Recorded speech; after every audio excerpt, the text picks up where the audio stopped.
This is the Carpenter Cemetery in Coventry, Connecticut, and on the far right side of the middle row is one of the most interesting stones here. In memory of the dead, here lies interred the remains of Mr. Thomas Page, who departed this life January 27th, A.D. 1785, in the 65th year of his age, who calmly submitted to the King of Terrors and cheerfully resigned his soul into the hands of his Creator.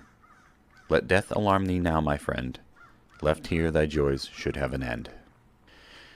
Thomas was born in Haverhill, Massachusetts in 1720 and married Mary Corliss there in 1744. They had 3 children together and moved here to Coventry sometime before June of 1750 when Mary died. He married Azuba Strong the following February, and they had at least 10 children together.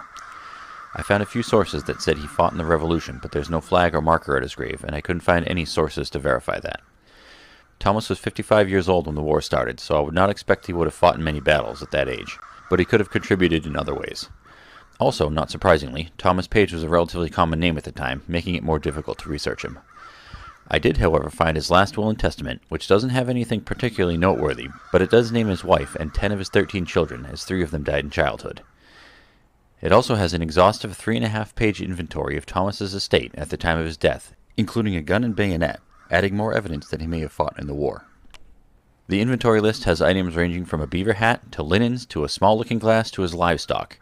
6 cows, 2 horses, and 4 pigs to be exact. At least 2 of his sons fought in the Revolution. Gad Page, who was buried elsewhere in Coventry, was a captain in the Continental Army, and Reverend Thomas Page, who was buried in Hebron, New Hampshire, served as a quartermaster at Fort Ticonderoga.